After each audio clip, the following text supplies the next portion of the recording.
जय गुरुदेव फ्रेंड्स, जय माता की। आप सभी का हार्दिक स्वागत है स्वस्थाभियान के इस चैनल पे। आज हम फिर आप लोग के साथ इस टॉपिक पे आए हैं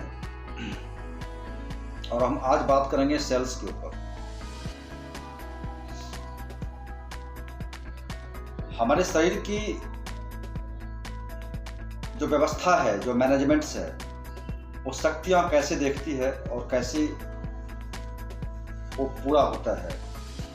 जैसा कि इससे पहले ही बताया कि ये शरीर की रचना जो है तो सप्त धातु और 3 दोष से है। सप्त धातु रस, रक्त, मेद, मांस, मज्जा, अस्थि, बीज। और जो 3 दोष है, ये कफ का क्षेत्र है आपके सीना से ऊपर, ये पित्त का क्षेत्र है और ये वात का क्षेत्र है। जिसको कफ का क्षेत्र स्वयं ये शिव के अधीन है, ये विष्णु के अधीन है, ये ब्रह्मा के अधीन है। हमारा एक कहने का मतलब होता है कि शरीर में जितनी भी क्रिया प्रतिक्रिया होती है हमें और आपको पता नहीं होता, मगर शरीर में रणचंडी युद्ध चलती रहती है सदैव। हमारे शरीर में युद्ध चलता रहता है मगर हमें पता नहीं होता। सपोज दैट कि जैसे कि मैंने आपको बताया कि कोई वायरस अगर आक्रमणकारी आपके शरीर में घुसता है तो आप देखते तो है नहीं, वो तो नैनोमीटर्स के भी बराबर का होता है, उसको देख पाना मुश्किल है। और घुस जाता है अंदर, और जब घुसता है तो महिषासुर का रूप होता है और भगवती देवी उसे मारने के लिए अपनी भिन्न भिन्न रूपों का रूप पकड़ती है और उसे मारती है। और जब देखती है कौन किस अस्त्र से मरेगा। जैसे कि ब्लड के अंदर अगर आपके टेम्परेचर में उतनी गर्मी है, उसे आप मार देते तो बेटर है। नहीं तो जब आप उससे नहीं मार पाता है तो एंटीबॉडी उसे कहता है, लिम्फोसाइट को, टी सेल्स को, कि जाओ इसे मार दो। और लिम्फोसाइट उसे मार देता है, टी सेल्स मार दे, मतलब टी सेल्स, लिम्फोसाइट ही टी सेल्स होते हैं, और मोनोसाइट उसे खा जाता है। तो चलिए आज हम सेल के ऊपर बात करते हैं कि कोशिका क्या होता है, कोशिका विभाजन क्या है। वैसे तो जीव का जो जन्म होता है तो एक कोशिकीय जीव होते हैं और बहुकोशिकीय जीव होते हैं। एक कोशिकीय जीव नेक्रोसिस की प्रक्रिया काम करता है इसके अंदर, और हमारे जो बहुकोशिकीय जीव होते हैं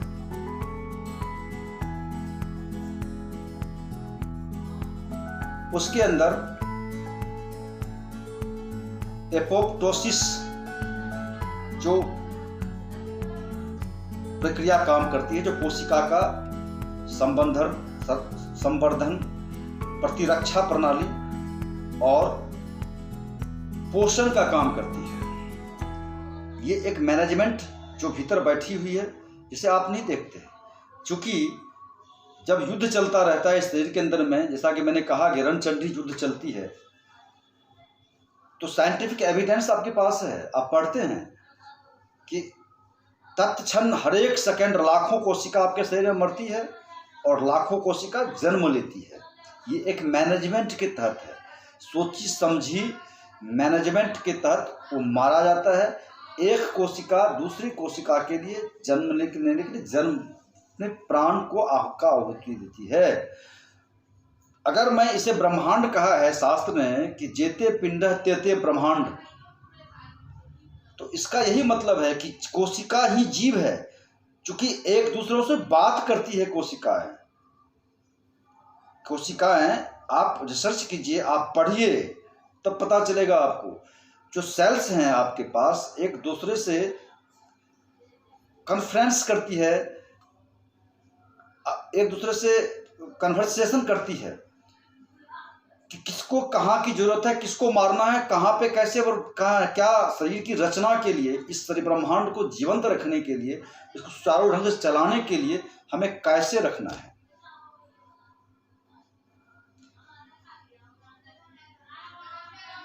इसके साथ इसके साथ एक जो फिगोसाइट नाम का, जैसे कि लिम्फोसाइट होता है टी सेल्स ब्लड के अंदर में, वो तो महाआक्रमणकारी होता है। जो महाकाली जो है, तो दंतिका काली है, रक्त चंडिका है जिसे आप कहते हैं, वही है आपका लिम्फोसाइट। उसकी जरूरत बहुत कम पड़ती है, वो बैठी रहती है, क्योंकि वो ब्रह्मास्त्र है, जिसे ब्रह्मास्त्र कहा गया है। उस शरीर का, ब्रह्मांड का ब्रह्मास्त्र है, जो रियर केस में जब किसी से नहीं संभलता है शरीर में कुछ भी, बाहरी आक्रमणकारी जब घुसा हुआ है, रक्त बीज जब घुस जाता है, उस रक्त बीज को मारने के लिए जो बूंद गिर जाएगा तो वो धरती पे दूसरा रक्त बीज पैदा होगा, तब लिम्फोसाइट की जरूरत पड़ती है। नहीं तो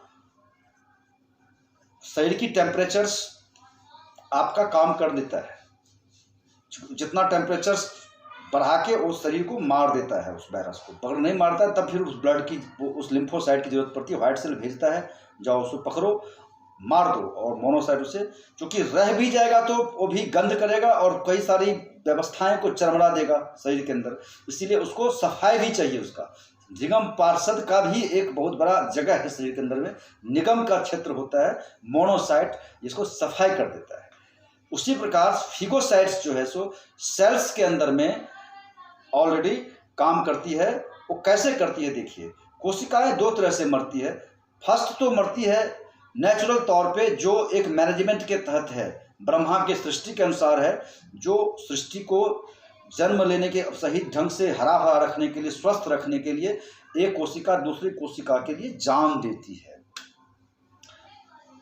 तभी शरीर सुरक्षित रहता है। आपको पता है कि मैंने कहा था कि जन्म के साथ ही मृत्यु आती है, पॉइंट टू बी नोटेड। तीसरी बात यह है कि हाँ, एक चीज और है यहाँ पे कि कोशिका दो तरह से मरती है, एक सकारात्मक, एक नकारात्मक। नकारात्मक कैसे मरती है आप सुनिए। जो ऑक्सीकारक चीजें जो है सो जो जमा हो जाता है, जब निकल नहीं पाता है, इनहेलिंग क्रिया सही से नहीं हो पाता है, इसीलिए कहता हूँ कि कपालभाति करें आप। ध्यान रखिएगा, मैं ओरिजिनल चीज़ों बता रहा हूँ, कोई एडिटिंग नहीं होती हमारे वीडियो के अंदर। मैं सारी ओरिजिनल चीज़ रिसर्च करके बताता हूँ मैं आपको। और जो हमारे अंदर हवा भी नहीं जमना चाहिए, मतलब चलता रहना चाहिए, हमारे शरीर चलायमान हो, कहने का मेरा मतलब है। ऑक्सीकारक तत्व जम जाते हैं, या कीमोथेरेपी जैसी मेडिसिन की अगर आपके शरीर में होता है, एंटीबायोटिक जाता है हैवी, या एक्सरे की किरण, पराबैंगनी किरण, इस सब से आपकी सेल्स को नुकसान पहुंचता है। ये अप्राकृतिक तौर से मरते हैं। इसे आत्महत्या कहने का, इसके साइंटिफिक लैंग्वेज में इसे हम सेल्फ सुसाइड कह सकते हैं, सेल्फ सुसाइड कह सकते हैं। ये अप्राकृतिक मौत है शरीर के अंदर। मैंने आपको कहा कि एक राष्ट्र, एक समाज, एक शरीर, सब एक ही फार्मूले पे चलता है सर, फार्मूला एक ही है। तो कभी भी हमें इस एक्सरे से, कीमोथेरेपी से, इस सबसे बचें। स्वस्थ रहने के लिए हमें प्राकृतिक तौर से जीना चाहिए। अब देखिए ये काम कैसे करती है।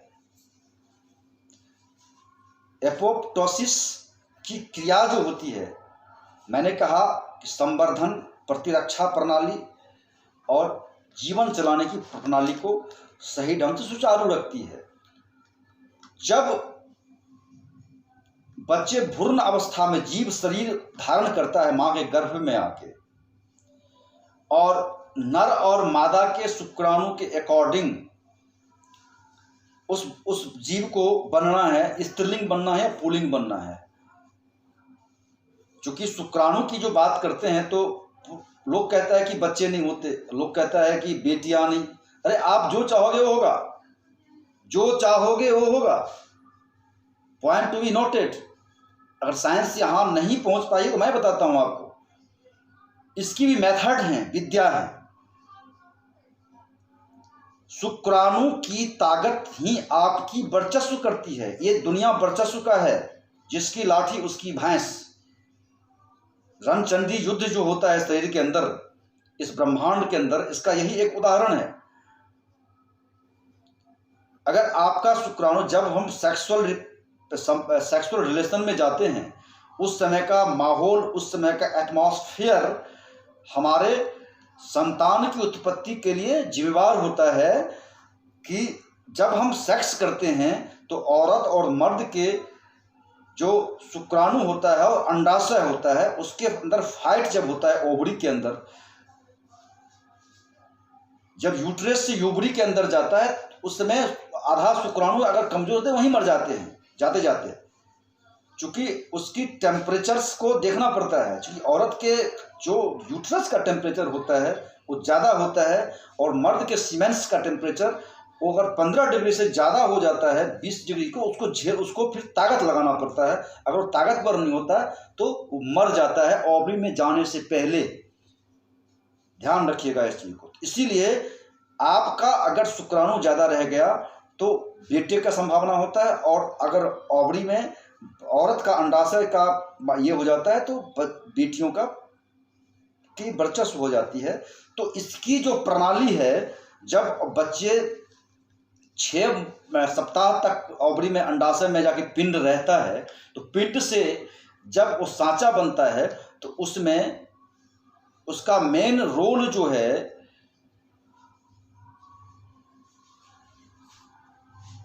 वहां पे जो है सो एपिप्टोसिस का ही होता है।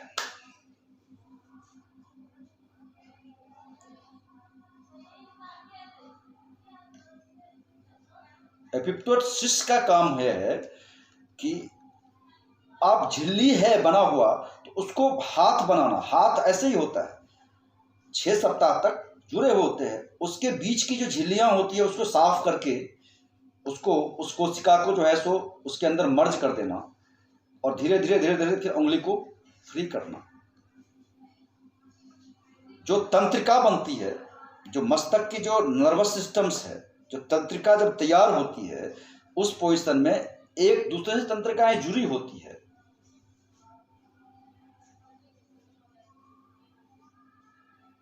उस पोजीशन के अंदर में एपोप्टोसिस का ही काम होता है उस काम को करना।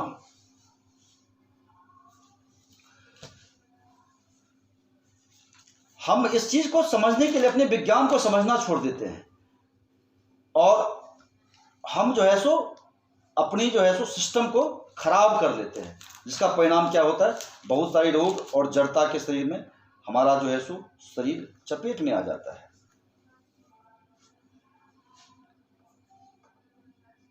हम अपने रक्षा प्रणाली को नहीं जानते, अपनी जीवनी शक्ति को नहीं जानते। आजकल अभ्यास उड़ाया जा रहा है, देवी देवताओं का चित्र चप्पलों में छाया जा रहा था। ये महिषासुर ही तो है, और कौन है? ये जो कोरोना आया है, ये कोरोना जैसी बीमारी, हमने कभी मास्क नहीं लगाया, मगर आप शासन तंत्र हैं, अगर आप मुझे दंडित कर सकते हैं तो आपका अपना क्षेत्र कीजिए, मगर मैं नहीं जानता। ये तो हॉस्पिटल था हमारे लिए कोरोना। आज भी इंजेक्शन मैं तो ले लिया परिवार के दबाव, मगर इंजेक्शन की कोई जरूरत नहीं है। अरे हमारे अंदर भक्षी कोशिकाएं ऐसे ऐसे बैठे हैं, उसको मजबूत करो तो चबा जाए यहाँ तो लोहे को। आपको मैंने क्या बताया, कॉपर सेल्स हैं आपके अंदर, और भी सेल्स हैं जो हेमोग्लोबिन्स होते हैं, जो आयरन होता है, लोहे का कण ही तो होता है। वो जब रेड सेल्स मर जाते हैं तो उसको चबा के उसका रस निकाल के पित्त बनाता है, और पित्त से ही आपका जो भोजन जो अम्लीय है वो क्षारीय में कन्वर्ट होता है। तो बेसिक फंडामेंटल चीज को हम नहीं समझ पा रहे हैं और पता नहीं कहां भाग रहे हैं दोस्तों।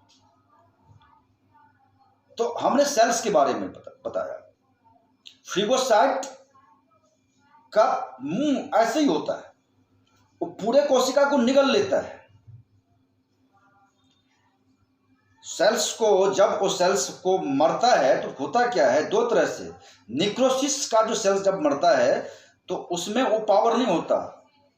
वो क्या होता है, जिस जीव के अंदर निक्रोसिस सेल्स होते हैं उसके अंदर जब मरता है तो वो क्षतिग्रस्त हो जाता है और इधर उधर बिखर जाता है, और वो अनमैनेजमेंट्स होते हैं, इसीलिए उसमें टिश्यूज के अंदर में सूजन आ जाता है और कई रोग उत्पन्न हो जाते हैं। मगर जब मनुष्य के शरीर में ईश्वर ने ऐसा मैनेजमेंट बना दिया है,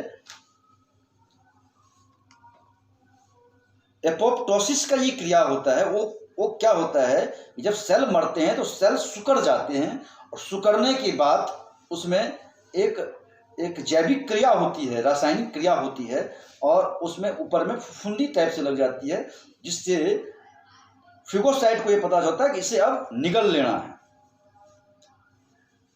जब फुंदी में कन्वर्ट होता है तो धीरे धीरे वो जो है सो वो एक झिल्ली के अंदर बन के 2-3 भाग में हो जाती है एक सेल, और उसको दूसरा सेल, वो सेल जो है सो जो वही सेल ही है, सेल के रूप में, फिगोसाइट सेल के रूप में ही होता है।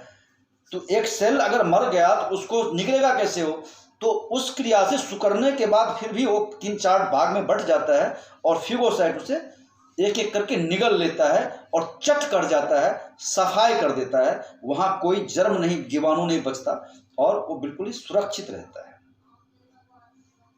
कभी कभी एक चीज होता है कि उसकी जो सिस्टम प्रणाली है, आप एक चीज को देख लीजिए कि उसके जो, जब वैसे तो कोशिकाओं का केंद्रक बचा होता है, कोशिकाओं का केंद्रक जो है सो लिक्विडिएशन क्रिया जो होती है, जो लिक्विडिएशन है उसकी जो है सो उसका अवधि बना हुआ रहता है, मगर जो है सो उसमें केंद्रक से डीएनए बरकरार रहता है, वो फिर से कन्वर्ट हो जाता है, बना जाता है, मगर कभी कभी क्या होता है, डीएनए क्षतिग्रस्त हो जाता है। कभी कभी वो क्षतिग्रस्त हो जाता है, केंद्रक रहने के बावजूद वो क्षतिग्रस्त हो जाता है, और वो कोशिकाएं छत विक्षत हो जाती है, जिससे बेलगाम की परिस्थिति उत्पन्न हो जाती है। बेलगाम एक तरह से उस चीज को कहते हैं जो एक तरह से कोशिकाओं का सही ढंग से वो मैनेजमेंट नहीं हो पाया, और वो जो है सो प्रोटीन P53 बनाती है। प्रोटीन 53 को आप जब देखेंगे तो एक तरह से ट्यूमर बना देती है, एक तरह से सेल्स को एक तरह से जोड़ देती है। उसको पता नहीं होता है क्या करना होता है, फिगोसाइट को पता नहीं होता है, और वो भी जो है सो आश्चर्य पड़ जाता है। उस पोजीशन में वहाँ चकमा दे दिया जाता है, और इसी कहते हैं युद्ध के अंदर में जो हमारी सुरक्षा प्रणाली है वहाँ कहीं कहीं चकमा खा जाती है हमारे वजह से। चूंकि नकारात्मक मृत्यु जब होता है सेल्स की, सकारात्मक मैनेजमेंट को पता है मरना है, उसको हम इस तरह से, नकारात्मक डेथ जो होता है जब सेल्स का, उस पोजीशन में डीएनए क्षतिग्रस्त हो जाता है। और जब डीएनए नहीं बचता है, उसका किसी चीज का डीएनए नहीं बचेगा, तो फिर वो एक बेलगाम की परिस्थिति उत्पन्न हो जाती है, और प्रोटीन P53 उत्पन्न हो जाता है, बनना शुरू हो जाता है, और कई तरह के ट्यूमर्स बनने शुरू हो जाते हैं, जिससे बाद में वो कैंसर या और भी तरह की एड्स तरह की बीमारियों का रूप पकड़ लेता है। बीमारी का मैनिक शाब्दिक अर्थ यही है। अगर मैंने आपको कहा है कि शरीर मनुष्य अमृत पुत्र है, वो रोग जड़ता नहीं आता, ये सत्य है।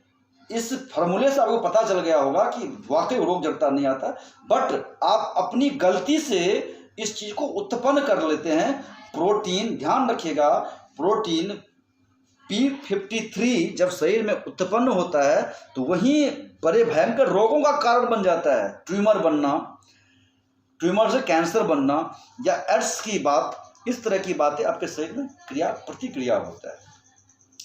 तो महाकाली, महालक्ष्मी, महासरस्वती, ये जो है सो हमारे शिव, विष्णु और ब्रह्मा की शक्ति है, जो अपने अपने ग्लैंड्स के अंदर, या एडर्नल ग्लैंड्स है, इंडोक्रीन ग्लैंड्स है, या थैलेमस या हाइपोथैलेमस के अंदर पिट्यूटरी ग्लैंड्स है, इसके अंदर एक अच्छे मैनेजमेंट में काम करती है। तो आगे हम आपके साथ लंबा वीडियो नहीं कर सकते, हम आपसे यही कहेंगे कि हमारे वीडियो को पूरा देखिए। स्वस्थता अभियान एक अच्छी स्वस्थ कम्युनिटी की गठन करना चाहती है, जो हर कोई सर्वे भवन्तु सुखिनः सर्वे सन्तु निरामया इसकी बात करती है। और आप सुखी रहे, आप डिप्रेशन मुक्त रहें, आप बीमारी मुक्त रहें, आप हर तरह से सुखी रहें, इसकी व्यवस्था करने के लिए सनातन सिद्धांत, सनातन विधा का आलंबन लें। जाति कोई मायने नहीं रखता। जाति ये आके एक मुफरुख बना के जाते हैं, धर्म एक मुफरुख बना के जाते हैं। सनातन धर्म किसी जाति का पैमाइश नहीं। सनातन धर्म के बिना एक मिनट भी आप नहीं घसका सकते। जो आर्यावर्त की देवी देवताओं का रोल है वो विज्ञान है। दुर्गा सप्तशती मैंने कहा विज्ञान है। मैं इससे पहले, इसके बाद अभी मैं आपको, अभी मेरा जो पाठ आज का अष्टमी का पाठ, मैंने सप्तमी और अष्टमी का पाठ करता हूँ, मतलब डेली पाठ करता हूँ, हर एक अध्याय करता हूँ, पूरा टाइम नहीं बचता है। ऑफिस से और पढ़ना और भी बहुत सारे वर्क होते हैं, वो भी एक धर्म है। सब धर्म है, हर एक चीज करना चाहिए। तो आज मैंने अष्टमी में अष्टमी अध्याय का किया, जिसमें आपको पता चलेगा कि सबको शक्ति का जब निर्माण किया गया वध के लिए, तो वहाँ पे रक्त बीज का भी वध हुआ है। और सब देवी जो शिव की शक्ति है, ब्रह्मा की शक्ति है, विष्णु की शक्ति है, वो मैंने पाठ डाउनलोड कर अपलोड करूँगा, तो आप लोग पढ़िएगा। और मैं एक बार गारंटी लेता हूँ, अगर आपके घर में नेगेटिव वाइब्रेशंस हैं, अगर आप परेशान हो, तो हमारे इस रिकॉर्डिंग को अगर आप पूरी अपने घर में बजाते हैं, तो आपके 15 दिन के अंदर आपको रिजल्ट ज़रूर मिलेगा। ये मैं आपसे वादा करता हूँ, ये ध्यान रखिएगा। मैं खोखली बात नहीं करता, वैसे तो आडंबर नहीं करता, और शायद मुझे नहीं पता क्यों हो कर रहा हूँ मैं ये सारी चीज़ें। मैं आपको ये चीज़ भी बताऊँगा, ऊपर से शायद ऑर्डर आ रहे हैं और मैं सब चीज़ों को करता। मैं यूट्यूब चैनल आज तक नहीं किया, जबकि मैं कम से कम 15 साल का था तब से रिसर्च कर रहा हूँ। तो खैर, मैं ये सब बात वीडियो बनाना नहीं चाहता। तो दोस्तों, हम आगे और भी वीडियो आप लोगों को करेंगे। हमारे इस वीडियो को लाइक करें, शेयर करें और सब्सक्राइब करें, जिससे हमें उत्साह बढ़े और आप लोग के समक्ष अच्छे अच्छे वीडियो को लाएं। इसी के साथ जय गुरुदेव, जय माँ भगवती आप लोग को शक्ति, भक्ति, विक्ति, मुक्ति प्रदान करे। मैं आपसे विदा लेना चाहता हूँ। जय श्री राम, जय माता की। जय गुरुदेव फ्रेंड्स, जय माता की। आप सभी का हार्दिक स्वागत है स्वस्था अभियान के इस चैनल पे। आज हम फिर आप लोग के साथ इस टॉपिक पे आए हैं और हम आज बात करेंगे सेल्स के ऊपर। हमारे शरीर की जो व्यवस्था है, जो मैनेजमेंट्स है, वो शक्तियां कैसे देखती है और कैसे वो पूरा होता है। जैसा कि इससे पहले ही बताया कि ये शरीर की रचना जो है तो सप्त धातु और 3 दोष से है। सप्त धातु रस, रक्त, मेद, मांस, मज्जा, अस्थि, वीर्य,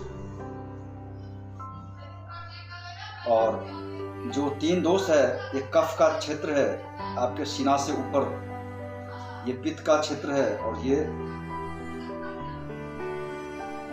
वात का क्षेत्र है। जिसको कफ का क्षेत्र स्वयं ये शिव के अधीन है, ये विष्णु के अधीन है, ये ब्रह्मा के अधीन है। हमारा एक कहने का मतलब होता है कि शरीर में जितनी भी क्रिया प्रतिक्रिया होती है, हमें और आपको पता नहीं होता, मगर शरीर में रणचंडी युद्ध चलती रहती है सदैव। हमारे शरीर में युद्ध चलता रहता है मगर हमें पता नहीं होता।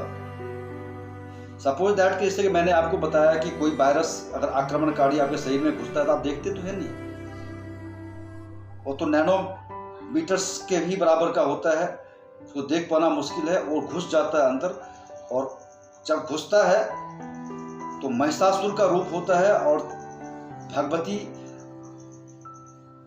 देवी उसे मारने के लिए अपनी भिन्न भिन्न रूपों का रूप पकड़ती है और उसे मारती है। और जब देखती है कौन किस अस्त्र से मरेगा। जैसे कि ब्लड के अंदर अगर आपके टेम्परेचर में उतनी गर्मी है, उसे आप मार देते हैं तो बेटर है। नहीं तो जब आप उससे नहीं मार पाता है तो एंटीबॉडी उसे कहता है, लिम्फोसाइट को, टी सेल्स को, कि जाओ इसे मार दो। और लिम्फोसाइट उसे मार देता है, टी सेल्स मार दे, मतलब टी सेल्स, लिम्फोसाइट ही टी सेल्स होते हैं, और मोनोसाइट उसे खा जाता है। तो चलिए आज हम सेल के ऊपर बात करते हैं कि कोशिका क्या होता है, कोशिका विभाजन क्या है। वैसे तो जीव का जो जन्म होता है तो एक कोशिकीय जीव होते हैं और बहुकोशिकीय जीव होते हैं। एक कोशिकीय जीव नेक्रोसिस की प्रक्रिया काम करता है इसके अंदर, और हमारे जो बहुकोशिकीय जीव होते हैं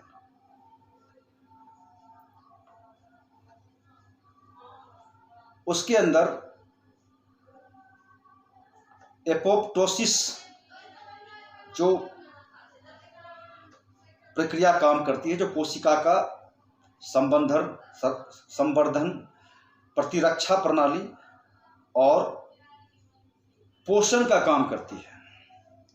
ये एक मैनेजमेंट जो भीतर बैठी हुई है जिसे आप नहीं देखते, क्योंकि जब युद्ध चलता रहता है शरीर के अंदर में, जैसा कि मैंने कहा कि रणचंडी युद्ध चलती है, तो साइंटिफिक एविडेंस आपके पास है, आप पढ़ते हैं कि तत्क्षण हर एक सेकंड लाखों कोशिका आपके शरीर में मरती है और लाखों कोशिका जन्म लेती है। ये एक मैनेजमेंट के तहत है, सोची समझी मैनेजमेंट के तहत वो मारा जाता है। एक कोशिका दूसरी कोशिका के लिए जन्म लेने के लिए जन्म में प्राण को आहुति देती है। अगर मैं इसे ब्रह्मांड कहा है शास्त्र ने कि जेते पिंड तेते ब्रह्मांड, तो इसका यही मतलब है कि कोशिका ही जीव है, क्योंकि एक दूसरों से बात करती है कोशिकाएं। आप रिसर्च कीजिए, आप पढ़िए, तब पता चलेगा आपको। जो सेल्स हैं आपके पास एक दूसरे से कॉन्फ्रेंस करती है, एक दूसरे से कन्वर्सेशन करती है कि किसको कहाँ की जरूरत है, किसको मारना है, कहाँ पे कैसे, और कहाँ क्या शरीर की रचना के लिए, इस शरीर ब्रह्मांड को जीवंत रखने के लिए, इसको सुचारू ढंग से चलाने के लिए हमें कैसे रखना है।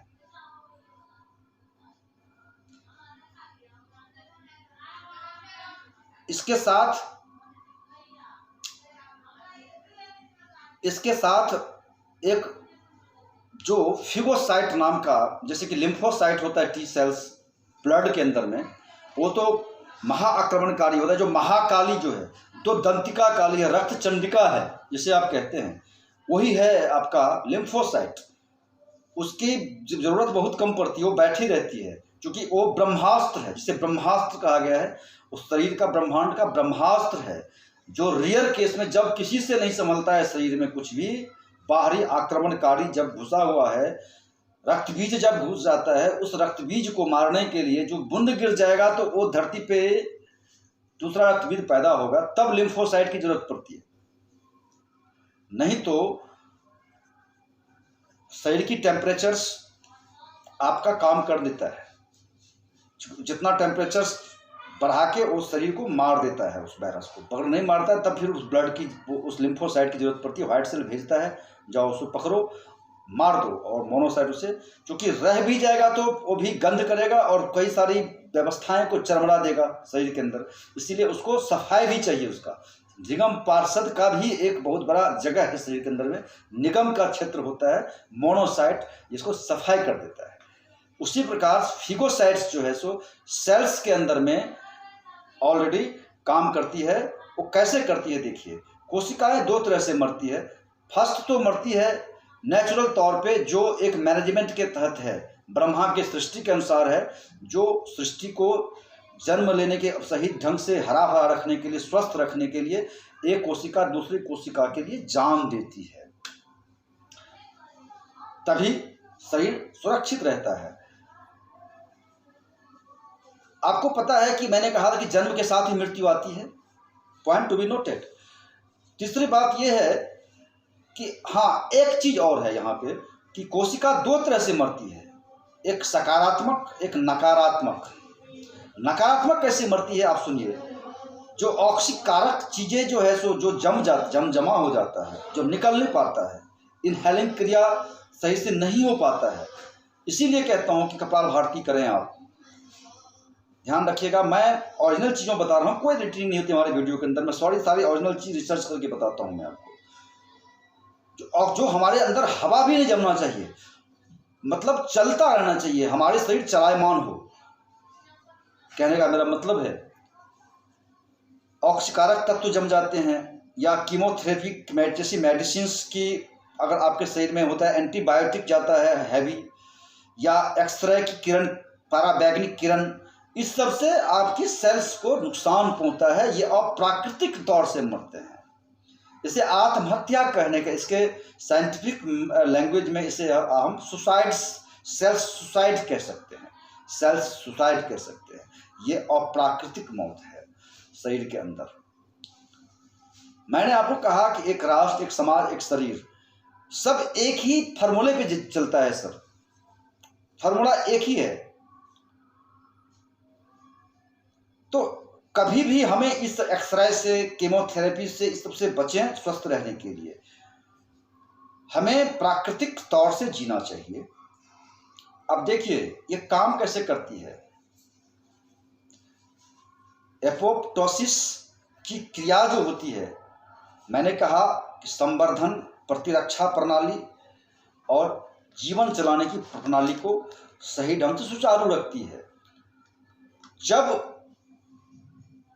बच्चे भ्रूण अवस्था में जीव शरीर धारण करता है मां के गर्भ में आके, और नर और मादा के शुक्राणु के अकॉर्डिंग उस जीव को बनना है, स्त्रीलिंग बनना है या पुल्लिंग बनना है।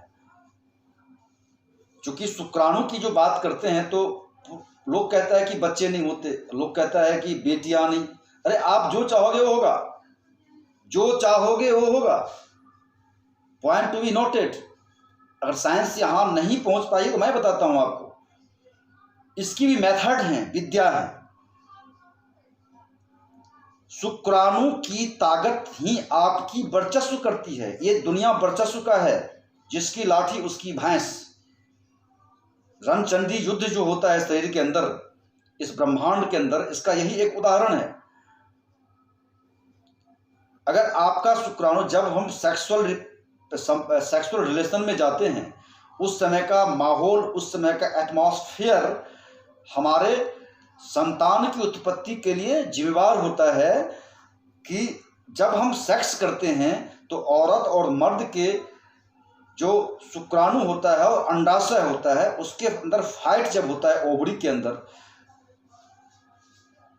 जब यूट्रस से यूबरी के अंदर जाता है, उस समय आधा शुक्राणु अगर कमजोर होते हैं वहीं मर जाते हैं जाते जाते, क्योंकि उसकी टेम्परेचर्स को देखना पड़ता है। क्योंकि औरत के जो यूट्रस का टेम्परेचर होता है वो ज़्यादा होता है, और मर्द के सीमेंस का टेम्परेचर वो अगर 15 डिग्री से ज़्यादा हो जाता है, 20 डिग्री को, उसको फिर ताकत लगाना पड़ता है।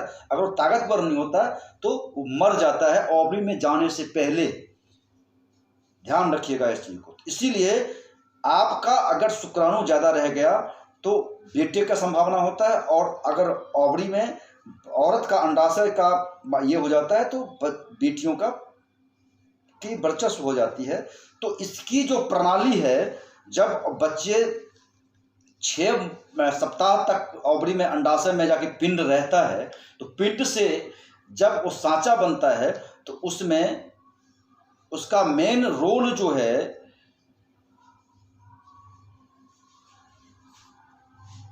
वहां पे जो है सो एपिप्टोसिस का ही होता है।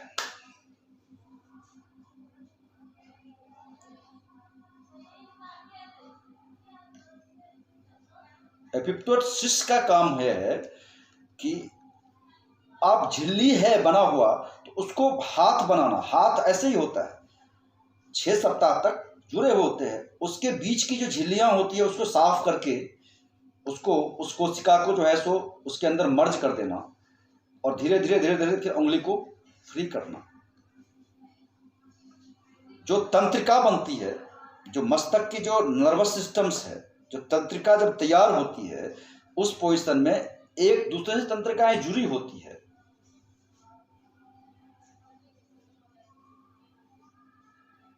उस पोजीशन के अंदर में एपोप्टोसिस का ही काम होता है उस काम को करना।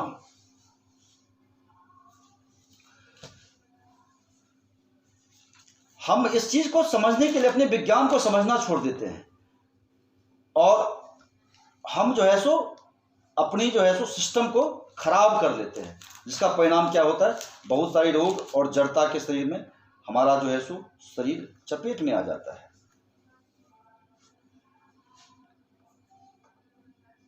हम अपने रक्षा प्रणाली को नहीं जानते, अपनी जीवनी शक्ति को नहीं जानते।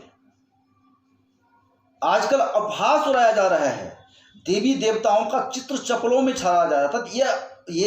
ये महिषासुर ही तो है, और कौन है? ये जो कोरोना आया है, ये कोरोना जैसी बीमारी, हमने कभी मास्क नहीं लगाया, मगर आप शासन तंत्र हैं, अगर आप मुझे दंडित कर सकते हैं तो आपका अपना क्षेत्र कीजिए, मगर मैं नहीं जानता। ये तो हॉस्पिटल था हमारे लिए कोरोना। आज भी इंजेक्शन मैं तो ले लिया परिवार के दबाव, मगर इंजेक्शन की कोई जरूरत नहीं है।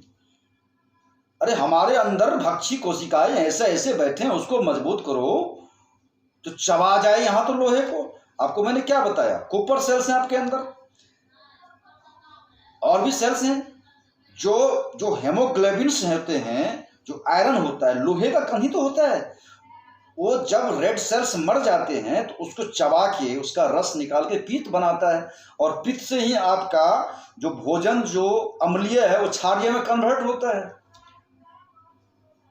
तो बेसिक फंडामेंटल चीज को हम नहीं समझ पा रहे हैं और पता नहीं कहां भाग रहे हैं दोस्तों। तो हमने सेल्स के बारे में बताया। फेगोसाइट का मुंह ऐसे ही होता है, वो पूरे कोशिका को निगल लेता है। सेल्स को, जब वो सेल्स को मरता है तो होता क्या है, दो तरह से। निक्रोसिस का जो सेल्स जब मरता है तो उसमें वो पावर नहीं होता। वो क्या होता है, जिस जीव के अंदर निक्रोसिस सेल्स होते हैं उसके अंदर जब मरता है तो वो क्षतिग्रस्त हो जाता है और इधर उधर बिखर जाता है, और वो अनमैनेजमेंट्स होते हैं, इसीलिए उसमें टिश्यूज के अंदर में सूजन आ जाता है और कई रोग उत्पन्न हो जाते हैं। मगर जब मनुष्य के शरीर में ईश्वर ने ऐसा मैनेजमेंट बना दिया है, एपोप्टोसिस का ये क्रिया होता है। वो क्या होता है, जब सेल मरते हैं तो सेल सिकुड़ जाते हैं, और सिकुड़ने के बाद उसमें एक जैविक क्रिया होती है, रासायनिक क्रिया होती है, और उसमें ऊपर में फुंदी टाइप से लग जाती है, जिससे फेगोसाइट को ये पता चलता है कि इसे अब निगल लेना है। जब फुंदी में बन कन्वर्ट होता है, धीरे धीरे वो जो है सो वो एक झिल्ली के अंदर बन के 2-3 भाग में हो जाती एक सेल्स, और उसको दूसरा सेल, वो सेल जो है सो जो वही सेल ही है, सेल के रूप में, फेगोसाइट सेल के रूप में ही होता है। तो एक सेल अगर मर गया तो उसको निकलेगा कैसे हो, तो उस क्रिया से सिकुड़ने के बाद फिर भी वो 3-4 भाग में बढ़ जाता है, और फेगोसाइट उसे एक एक करके निगल लेता है और चट कर जाता है, सफाई कर देता है। वहां कोई जर्म नहीं, जीवाणु नहीं बचता, और वो बिल्कुल ही सुरक्षित रहता है। कभी कभी एक चीज होता है कि उसकी जो सिस्टम प्रणाली है, आप एक चीज को देख लीजिए कि उसके जो, जब वैसे तो कोशिकाओं का केंद्रक बचा होता है, कोशिकाओं का केंद्रक जो है सो लिक्विरिएशन क्रिया जो होती है, जो लिक्विरिएशन है उसकी जो है सो उसका अवधि बना हुआ रहता है, मगर जो है सो उसमें केंद्रक से डीएनए बरकरार रहता है, वो फिर से कन्वर्ट हो जाता है, बना जाता है। मगर कभी कभी क्या होता है, डीएनए क्षतिग्रस्त हो जाता है। कभी कभी वो क्षतिग्रस्त हो जाता है, केंद्रक रहने के बावजूद वो क्षतिग्रस्त हो जाता है, और वो कोशिकाएं छत विक्षत हो जाती है, जिससे बेलगाम की परिस्थिति उत्पन्न हो जाती है। बेलगाम एक तरह से उस चीज को कहते हैं जो एक तरह से कोशिकाओं का सही ढंग से वो मैनेजमेंट नहीं हो पाया, और वो जो है सो प्रोटीन P53 बनाती है। प्रोटीन 53 को आप जब देखेंगे तो एक तरह से ट्यूमर बना देती है, एक तरह से सेल्स को एक तरह से जोड़ देती है। उसको पता नहीं होता है क्या करना होता है, फिगोसाइट को पता नहीं होता है, और वो भी जो है सो आश्चर्य पड़ जाता है। उस पोजीशन में वहाँ चकमा दे दिया जाता है, और इन्हीं कहते हैं युद्ध के अंदर में जो हमारी सुरक्षा प्रणाली है वहाँ कहीं कहीं चकमा खा जाती है हमारे वजह से। क्योंकि नकारात्मक मृत्यु जब होता है सेल्स की, सकारात्मक मैनेजमेंट को पता है मरना है उसको, हम इस तरह से नकारात्मक डेथ जो होता है जब सेल्स का, उस पोजीशन में डीएनए क्षतिग्रस्त हो जाता है। और जब डीएनए नहीं बचता है उसका, किसी चीज का डीएनए नहीं बचेगा तो फिर वो एक बेलगाम की परिस्थिति उत्पन्न हो जाती है, और प्रोटीन P53 उत्पन्न हो जाता है, बनना शुरू हो जाता है, और कई तरह के ट्यूमर्स बनने शुरू हो जाते हैं, जिससे बाद में वो कैंसर या और भी तरह की एड्स तरह की बीमारियों का रूप पकड़ लेता है। बीमारी का मैनिक शाब्दिक अर्थ यही है। अगर मैंने आपको कहा है कि शरीर मनुष्य अमृत पुत्र है, वो रोग जड़ता नहीं आता, ये सत्य है। इस फॉर्मूले से आपको पता चल गया होगा कि वाकई रोग जड़ता नहीं आता, बट आप अपनी गलती से इस चीज को उत्पन्न कर लेते हैं। प्रोटीन, ध्यान रखिएगा, प्रोटीन P53 जब शरीर में उत्पन्न होता है तो वही बड़े भयंकर रोगों का कारण बन जाता है। ट्यूमर बनना, ट्यूमर से कैंसर बनना, या एड्स की बात, इस तरह की बातें आपके शरीर में क्रिया प्रतिक्रिया होता है। तो महाकाली, महालक्ष्मी, महासरस्वती, ये जो है सो हमारे शिव, विष्णु और ब्रह्मा की शक्ति है, जो अपने अपने ग्लैंड्स के अंदर, या एडर्नल ग्लैंड्स है, इंडोक्रीन ग्लैंड्स है, या थैलेमस या हाइपोथैलेमस के अंदर पिट्यूटरी ग्लैंड्स है, इसके अंदर एक अच्छे मैनेजमेंट में काम करती है। तो आगे हम आपके साथ लंबा वीडियो नहीं कर सकते, हम आपसे यही कहेंगे कि हमारे वीडियो को पूरा देखिए। स्वस्थता अभियान एक अच्छी स्वस्थ कम्युनिटी की गठन करना चाहती है, जो हर कोई सर्वे भवन्तु सुखिनः सर्वे सन्तु निरामया, इसकी बात करती है। और आप सुखी रहे, आप डिप्रेशन मुक्त रहें, आप बीमारी मुक्त रहें, आप हर तरह से सुखी रहें, इसकी व्यवस्था करने के लिए सनातन सिद्धांत, सनातन विधा का आलम्बन लें। जाति कोई मायने नहीं रखता, जाति ये आके एक मुफरुख बना के जाते हैं, धर्म एक मुफरुख बना के जाते हैं। सनातन धर्म किसी जाति का पैमाइश नहीं। सनातन धर्म के बिना एक मिनट भी आप नहीं घसका सकते। जो आर्यावर्त की देवी देवताओं का रोल है वो विज्ञान है। दुर्गा सप्तशती मैंने कहा विज्ञान है। मैं इससे पहले, इसके बाद अभी मैं आपको, अभी मेरा जो पाठ आज का अष्टमी का पाठ, मैंने सप्तमी और अष्टमी का पाठ करता हूँ, मतलब डेली पाठ करता हूँ, हर एक अध्याय करता हूँ, पूरा टाइम नहीं बचता है। ऑफिस और पढ़ना और भी बहुत सारे वर्क होते हैं, वो भी एक धर्म है। सब धर्म है, हर एक चीज करना चाहिए। तो आज मैंने अष्टमी में अष्टमी अध्याय का किया, जिसमें आपको पता चलेगा कि सबको शक्ति का जब निर्माण किया गया बद्ध के लिए, तो वहाँ पे रक्त बीज का भी वध हुआ है। और सब देवी जो शिव की शक्ति है, ब्रह्मा की शक्ति है, विष्णु की शक्ति है, वो मैंने पाठ डाउनलोड कर अपलोड करूँगा, तो आप लोग पढ़िएगा। और मैं एक बार गारंटी लेता हूँ, अगर आपके घर में नेगेटिव वाइब्रेशंस हैं, अगर आप परेशान हो, तो हमारे इस रिकॉर्डिंग को अगर आप पूरी अपने घर में बजाते हैं तो आपके 15 दिन के अंदर आपको रिजल्ट ज़रूर मिलेगा। ये मैं आपसे वादा करता हूँ, ये ध्यान रखिएगा। मैं खोखली बात नहीं करता, वैसे तो आडंबर नहीं करता, और शायद मुझे नहीं पता क्यों हो कर रहा हूँ मैं ये सारी चीज़ें। मैं आपको ये चीज़ भी बताऊँगा, ऊपर से शायद ऑर्डर आ रहे हैं और मैं सब चीज़ों को करता। मैं यूट्यूब चैनल आज तक नहीं किया, जबकि मैं कम से कम 15 साल का था तब से रिसर्च कर रहा हूँ। तो खैर, मैं सब बात वीडियो बनाना नहीं चाहता। तो दोस्तों, हम आगे और भी वीडियो आप लोगों को करेंगे। हमारे इस वीडियो को लाइक करें, शेयर करें और सब्सक्राइब करें, जिससे हमें उत्साह बढ़े और आप लोग के समक्ष अच्छे अच्छे वीडियो को लाएं। इसी के साथ जय गुरुदेव, जय माँ भगवती। आप लोग को शक्ति, भक्ति, विक्ति, मुक्ति प्रदान करे। मैं आपसे विदा लेना चाहता हूँ। जय श्री राम, जय माता की।